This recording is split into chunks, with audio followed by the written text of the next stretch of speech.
Box 13, with the star of Paramount Pictures, Alan Ladd, as Dan Holliday.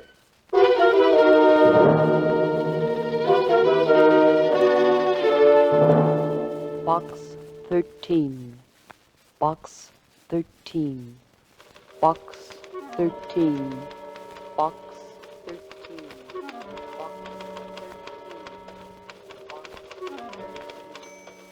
Holiday, why did you ever leave a soft job as a reporter to become a freelance writer? Or why did you ever advertise for adventure? Oh, I know it makes you feel like a kid with a box of Cracker Jack. Now you can't stop. You might run across a juicy peanut, or that grand prize is supposed to come in each and every package. But you know by now that storylines, like money, don't grow on trees. Susie, where have you been? You know where I've been, Mr. Holliday. Down at the Star-Times after the mail. Oh, yes, the mail. What's in box 13?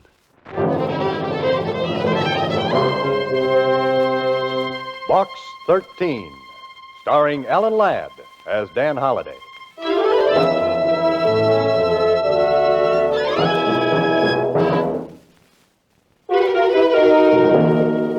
And now, Box 13, starring Alan Ladd as Dan Holliday.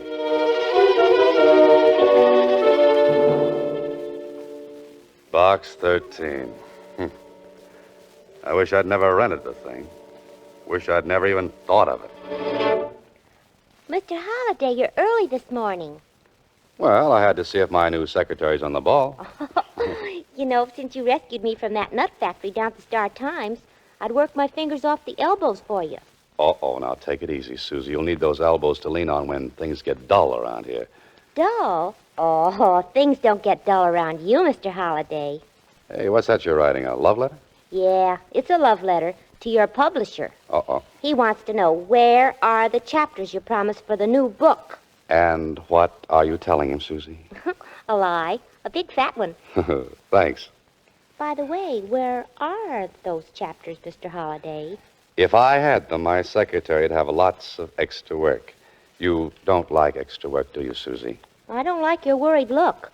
When you don't have chapters, you have that look. Oh, does it show so much? Like a chinchilla coat in a dime store.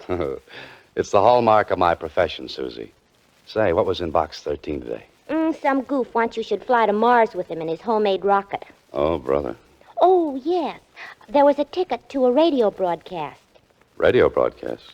Silky Soap presents Time for Drama, starring Jean Blake, 8 p.m. Federal Broadcasting Studios. Now, who would want me to go to a radio show? The advertising agency, maybe? Huh.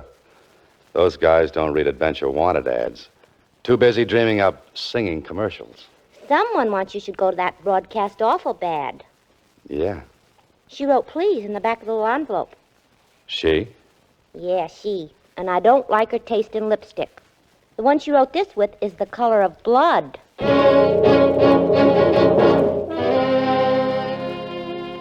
And now you have returned, my darling. I am alive again. The wind is down, but still the seas run high.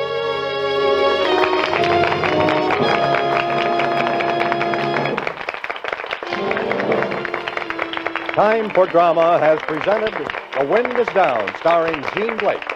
In the cast were Robert Baylor as John, Agnes Sloan as grandmother, and Marvin Masterson as the butler.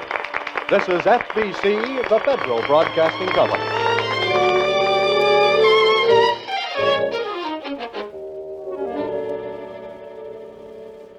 Sorry, sir, we're closing the studio. Huh? Oh, sure. I was meeting someone. They must have stood me up.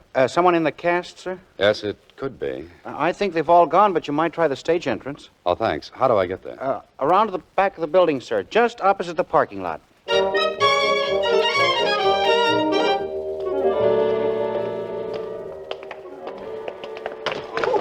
You blithering idiot. Watch where you're going. Sorry I didn't see you coming around the corner. You autograph hounds always clutter up the entrance. For that, I'll not give you mine. Step aside there. Oh, don't mind him, son. He's just an old ham. A has-been. Oh, that's a heavy hunk of ham. Who is he, Pop? Name's Marvin Masterson. Not the Marvin Masterson. Yep. He's washed up in pictures. Through on the stage, too. Does bits on the air now. Say, didn't I see him play a butler on Time for Drama tonight? Yep. How the mighty have fallen. Say, Pop, you read that like an actor. Was one once. Oh, nothing like Masterson, of course. And I can appreciate how he must feel. Well, someone else did too when he said, "Fame, it is the flower of a day that dies when the next sun rises." Well, you an actor too, son? No, writer. Name wouldn't be Dan Holliday, would it? Yes, why? Got a message for you. From whom? Don't know. Found this note on my desk. If Mr. Dan Holliday comes around, ask him to go to the Mayfair restaurant. Hey, what is this? I'm getting passed around like a collection plate. And when you catch up to her, give her a pencil. That lipstick smeared up my call sheet.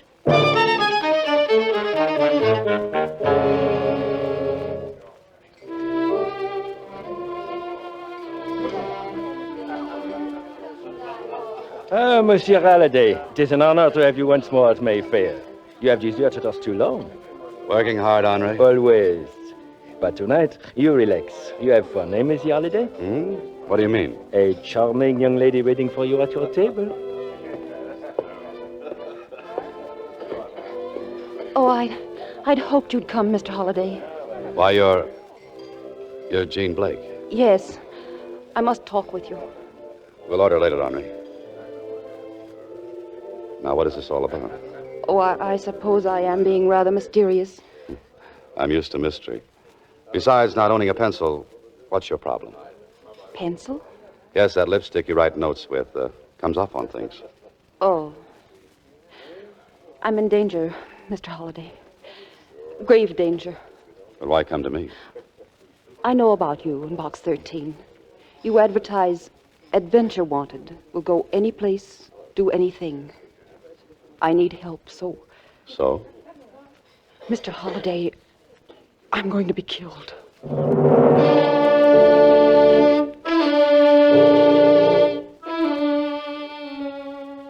I'll do anything you ask, but you must help me. You must. Oh, now, look, Miss Blake, I'm a writer, not a detective. Pardon, Monsieur Holliday. Yes, Henri? There's a call for you. May I plug in the phone? A call? Oh, sure. Excuse me, please. Hello? You're engaged in an interesting adventure tonight. Aren't you, Mr. Holliday? You must be psychic. Who's this? If seeing into your future is being psychic, I suppose I am. You see, when I ring off, I know you will tell that beautiful young woman sitting next to you that you can't help her. Oh? Surprised? Yeah, a little. What makes you so sure? If you don't send her away, you won't be able to help her. Or anyone else. That I don't see. Something else you don't see is a gun.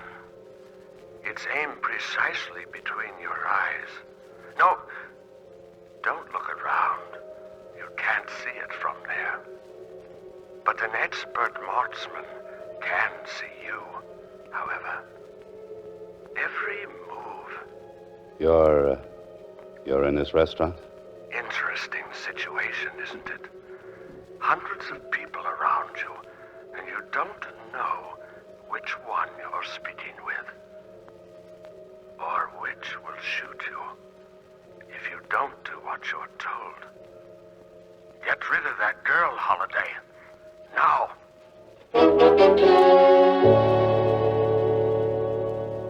Now, Miss Blake. You will help me. But Miss Blake, But you must. You simply must. Look, I'll pay you anything. I don't want your money, Miss Blake. I want you to see the police. You won't help me? No, That's final? that's final. Very well. Goodbye, Mr. Holliday.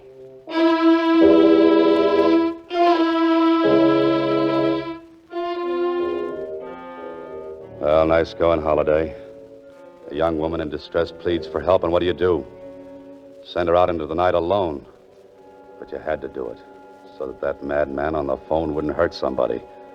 Now you've got to find her, and fast. Henri! Henri! Oui, Monsieur Halliday? That girl who just left, Jean Blake. Did you see where she went? Oui, monsieur. She walked towards the park.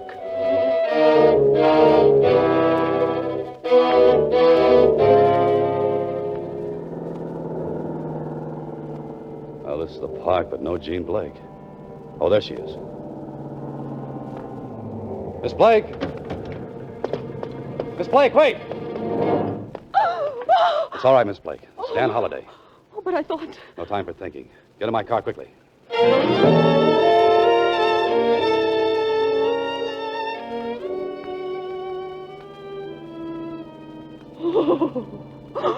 What can I do? What can I do? Oh, now, easy, Miss Blake. Take it easy. There. You'll be all right now. Come on, try to be calm. Can you tell me who's been threatening you? And there's only one thing we can do. What? Go to the police. You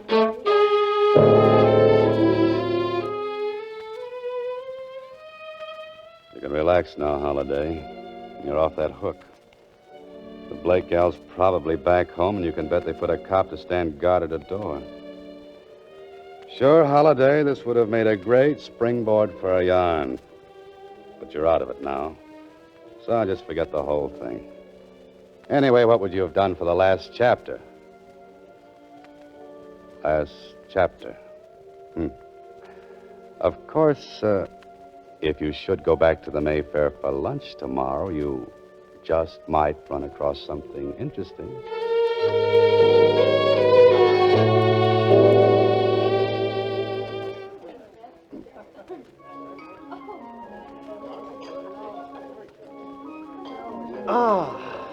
Aren't you Dan Holliday? Yes? The author? I thought as much. I've seen your pictures on dust jackets of your very exciting books. I'm a fan of yours. Well, have a seat, Mr. Masters. You recognize me. Have we bumped into one another before? Well, I'd call it a near miss. But along with a few million others, I'd recognize you anyway. Personally, I detest dining alone. Since no one was with you, I took the liberty. My pleasure, sir. Thank you. Henri, serve my dinner here. Oui, monsieur. Your voice is very distinctive, Mr. Masterson. Seems I've heard it just recently. Of course. It was on the radio. I've been doing a bit of that, you know. Simply for amusement, of course. Oh, yes. Oh, yes, I saw you on Jean Blake's show last evening. You played the butler. Yes. I asked them not to credit me. Yes, just dabbling with radio. A new medium, you see. Well, I'm sure the name Masterson means a great deal, even to the radio audience. The public soon forgets. I call Monsieur Halliday. The phone is connected. Oh, thank you, Henry. Hello? Hello, Mr. Holliday. It's going to happen. What I told you about. I know it is. If only you could come now.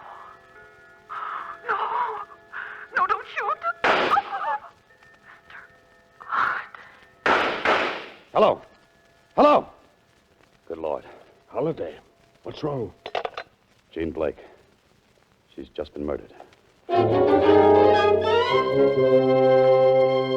You are listening to Box 13, starring Alan Ladd as Dan Holliday.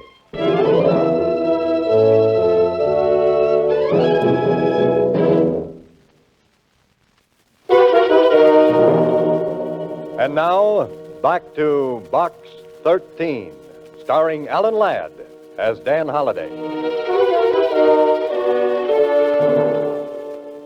Well, what a sleuth you turned out to be, Holliday. You sit in on a mutual admiration session with a tired old ham actor. And the gal you're trying to protect gets knocked off.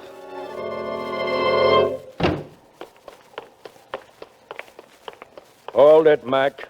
Where do you think you're going? Miss Blake's. Miss Blake ain't seeing nobody. Yeah, that's for sure. She's dead. Dead? Are you crazy, mister? I've been here all the time. Which part of the duplex is hers? Upstairs. But you can't... Come on.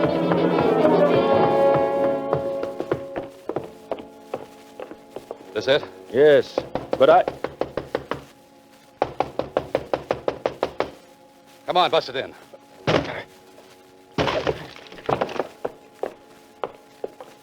See what I mean?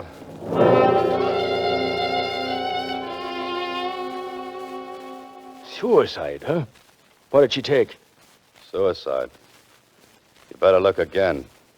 She was shot. That's impossible. I'd have heard something. I've been here 6 hours and I ain't heard no shot. But there were 3 shots. I heard them just 15 minutes ago. You heard them.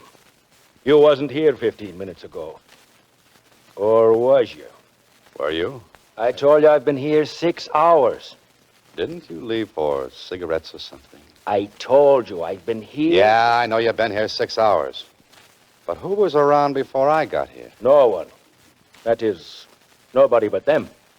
Nobody but who? The tenants of the other apartment. An old guy and his daughter, name of Masterson. Masterson.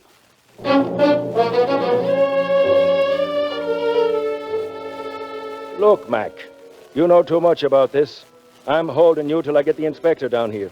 Sure, and when you phone in, tell headquarters to send along a magician's manual. Huh? You didn't hear any shots. This thing must have been done with mirrors.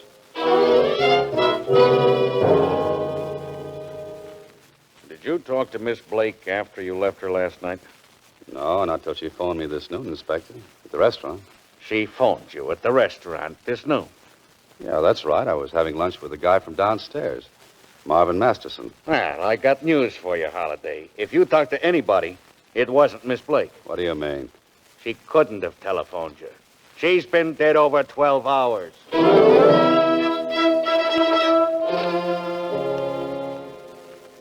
How about that? Holliday. Holliday, where's that good ear you're supposed to have? Sure, you would swear it was Miss Blake's voice. But she was dead 12 hours before. Look, Holliday, you're trying to find the last chapter. But even you couldn't write this one.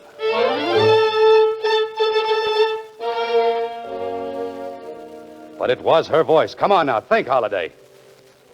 What did she say over the phone? It's going to happen. What I told you about. I know it is. If only you could come now.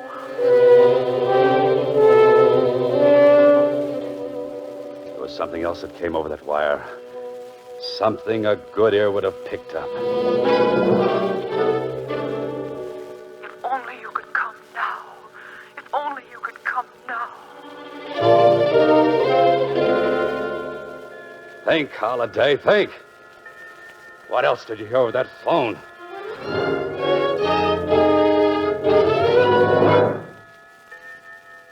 A clock.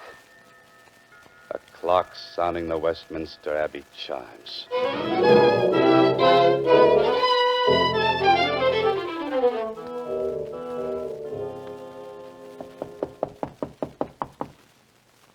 Yes, coming. Yes? Miss Masterson? I'm Dan Holliday. Oh, yes. Good evening. Won't you come in? I'm sorry to intrude. Oh, not at all.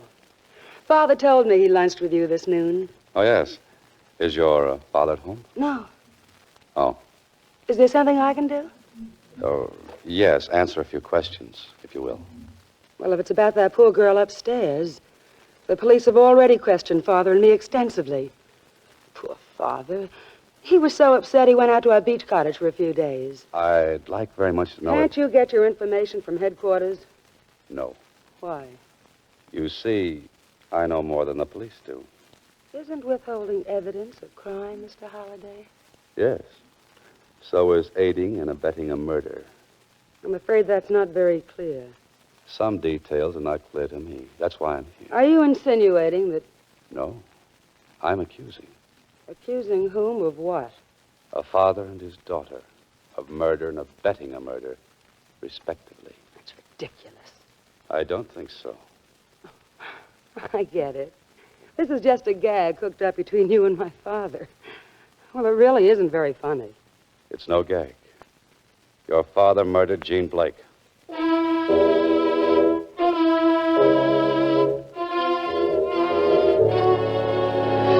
And I believe you helped him, Miss Masterson.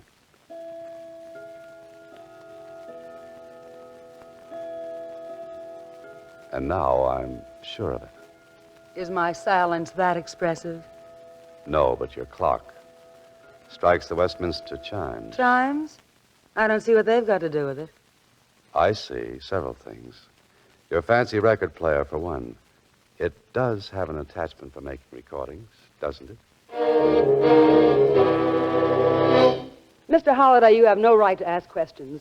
The police got all the information they wanted. But not the evidence to convict Marvin Masterson. I know he's a murderer. You'll have to prove that. This noon over the phone, I heard Jean Blake calling for help. Then I heard that shots had killed her. Well, if my father was dining with you at the time, how could he be the killer? I heard the murder, but not at the time it was committed. It was you, Miss Masterson, who telephoned me at the restaurant. Are you trying to say I'm clever enough to go through that shooting routine and then fake Jean Blake's voice over the phone? It was Miss Blake's voice, all right. However, I heard it 12 hours after your father killed her in this apartment. Later, he carried her body upstairs. That's fantastic. Is it? Mind if I go through this collection of records? I should find the one Jean Blake was forced to cut on this machine before she was shot to death. No, don't, please, Oh, you did play that record I heard on the phone. Yes. But I thought it was a joke Father was playing on someone. He phoned me a few minutes before and told me what to do. What did you think when you discovered Miss Blake was dead?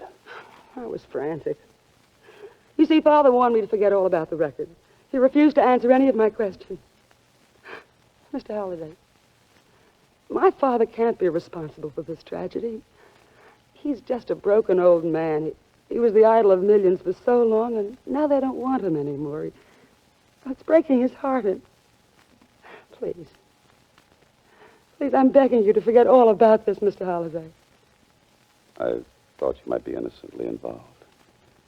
But I'm afraid you can't protect your father from a murder charge. What will they do with him? I'm sorry, Miss Masterson, but I'll have to take that record. Don't touch that cabinet, Holiday. Oh, you didn't like the beach, Masterson. I didn't go. You're too clever to be out of my sight. Being at this end of your gun might indicate otherwise. But I don't like guns pointing at me. Hey, get out of the way. He was going to shoot you. Oh, you're so right. Fortunately, you got in the way. Are you convinced now that he killed Miss Blake? Yes. I'm afraid I am. How did you know it was done here, not up in Jean's apartment? Jean didn't have a clock, which strikes the Westminster Abbey chimes. This is Box 13, starring Alan Ladd as Dan Holliday.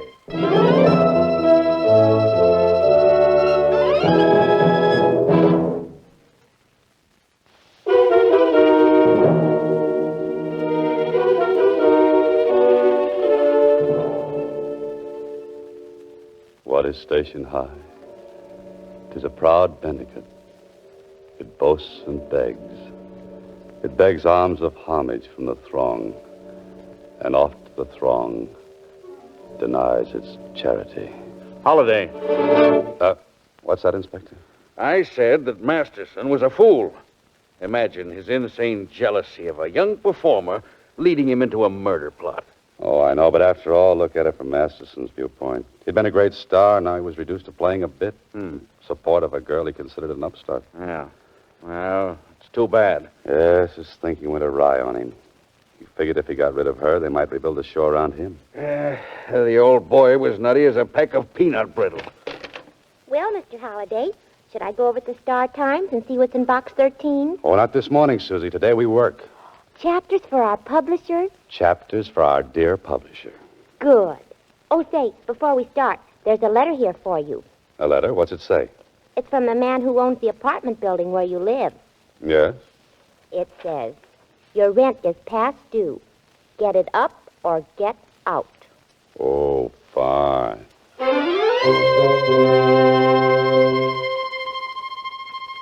Next week, same time, Alan Ladd stars as Dan Holliday in Box 13.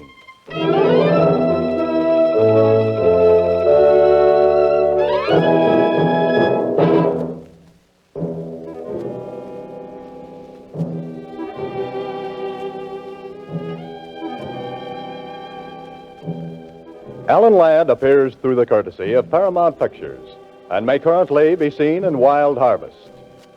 Box 13 is directed by Ted Hediger with an original story by Frank Hartosig. The part of Susie is played by Sylvia Picker. Original music was composed and conducted by Rudy Schrager. This is a Mayfair production.